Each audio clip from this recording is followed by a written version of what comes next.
isku soo noqod wanaagsan asxaabteeda qaaliga waa anigoo ah Dr. Idil halkaad naga daawanayso waa YouTube-ka Dr. Idil kusoo dhawow haddii aad hore noola joogto waa ku mahadsan tahay haddaadan noola joogin markale soo dhawow sidee caafimaadka maskaxdaada aad u ilaalin kartaa caafimaadka maskaxdeena waa triangle oo saddex shay ayaa mar walba uu ku xiran yahay waa number 1 sida aan u fikirno number 2 sida aan dareenno ama feelingkeena u noqdo midda saddexaad sida aan u falcelino amaba aan u dhaqanno waa saddex isku xiran oo triangle ah tusaale ahaan haddaan kasoo bilaabno sida aad u fikirtid haddii aad u fikirtid si wanaagsan oo positive ah waxay dhalin doontaa dareen positive ah oo wanaagsan dareenkaas positive-ka markaad dareentidna waxaa u dhaqmi doontaa ficil wanaagsan amaba hab wanaagsan aa u dhaqmi doontaa haddii laakiin sida aa u fikiraysid ay noqoto si xun dareenkaagana wuxuu noqonayaa mid xun habka aa u falcelinaysidna wuxuu noqon doonaa mid aanan fiicneyn marka saddexdaas oo isku xiran haddii uu qofka uu si wanaagsan u fahmo waxay qayb weyn ka qaadan doontaa go-aamada noloshiisa uu qaadanayo xiriirada dadka kala dhexeeyo caafimaadkiisa guud ahaan waxyaabo badanna wuu ka gudbi doonaa oo wuuna xalin karaa insha allah tusaale haddaa kasoo qaadano fikirka markaa ka hadlayno habka aa u fikiraysid haddii maanta aad u fikirtid ama fikirkaaga uu yahay qof guuldareysta ayaa ahay oo kale maskaxdaada ama qof xun ayaan ahay dareen ahaan marka waxaad dareemaysaa niyad jaab quus inaadan waxba rabin inaad samaysid ficilkaagana wuxuu noqonayaa qof fadhiid ah oo dhaqaaq laheen oo waxba aan sameyneynin taasna waxaa ka dhalan doonto natiijada ah qof guuldareystay oo sida saxda ah laakiin marka aad niyadaada ama fikirkaaga uu noqdo mid positive ah oo aad dhahdid qof wanaagsan ayaan ahay waxaad dareemi doontaa dareenkaaga inuu noqdo dareen positive ah oo farxad aa ku dareentid amaba dhiirnaan ama niyadaada ay wanaagsanaato dhaqankaagana wuxuu noqonayaa inaad kacdid jajafatid oo wax aad samaysid marka sirkalkaas sidaas ayuu u shaqeeyaa haddaba waxaan kula wadaagayaa talooyin dhowr ah oo aad ku daryeeli karto caafimaadka maskaxdaada talada koowaad waxay tahay hurdadaada in aad ka shaqaysid hurdo fiican aad heshid mar walba oo hurdadaada wanaagsanaato waa furaha caafimaadka maskaxdaada haddii hurdadaada xumaatana waxaa waaye cudur meesha uu ka bilaabanayo hurdada sababtoo hurdada waxaa lagu qaataa nasiino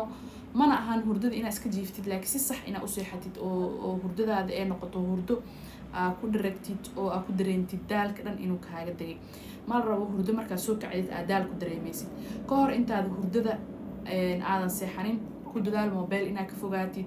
ku dadaal in aad wix stress kugu haaya aadan ku fikirin maskaxdaada inaysan shaqeyn markaad seexanaysid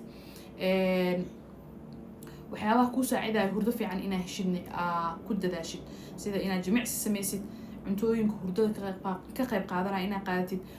waxyaabaha cabitaanada hurdada diidayo ka hor hurdada inaad isticmaalin sida kafeega iyo shaaxa oo kale oo galbihii aadan qaadanin intaas marka laga soo tago oo hurdada ah numberka labaad waxay tahay cunto caafimaad leh inaad qaadatid cunto xumida waxay qayb weyn ka qaadataa qofka caafimaadka maskaxdiisa in uusan wanaagsanaanin cuntadaada ha noqoto cunto isku dheeli tiran oo jirkaaga u fiican sokortane haddaad joojin kartid jooji haddii kalena iska yareey oo ku tababaro inaad sokorta sababta sokorta waxay qayb weyn ka qaadataa qofka in ay maskaxdiisa disho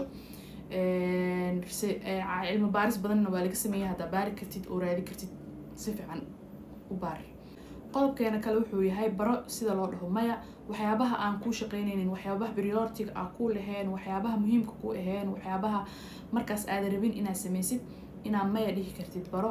maya si akhlaaqeysan aa u dhihi kartaa si ixtiraam lahaa u dhihi kartaa laakiin ha isku dhibin hana isku caburinin waxyaaba aadan awoodin inaad samaysid in aad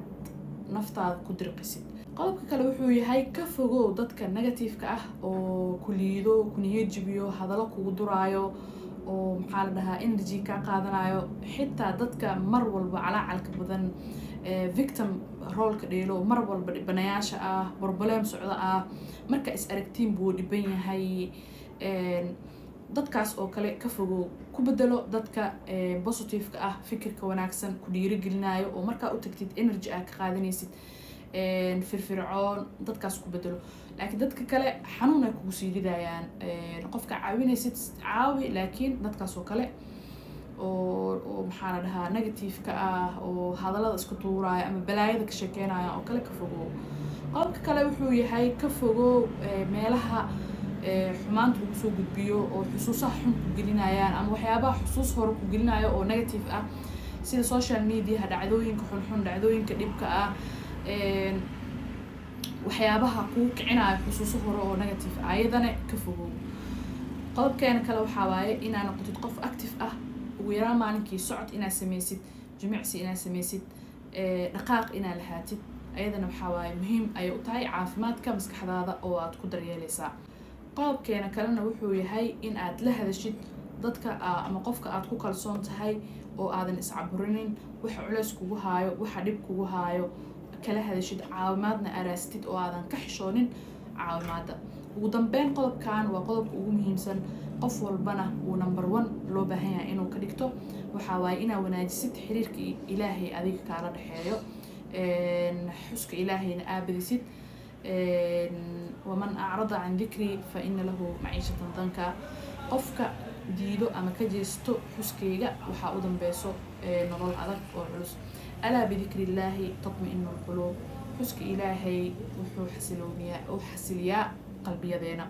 marka waxaa loo baahan yahay si walba oo aad ku wanaajin karto ku qurxin karto ku horumarin karto xiriirka adiga iyo ilaahay kaala dhexeeyo in aad wanaajisid sababtoo ah xasiloonida saxda ah oo gudaha aad ka dareemaysid waxay ka imaataa marka aad wanaajisid xiriirka adiga iyo ilaahay kaala dhexeeyo insha allah.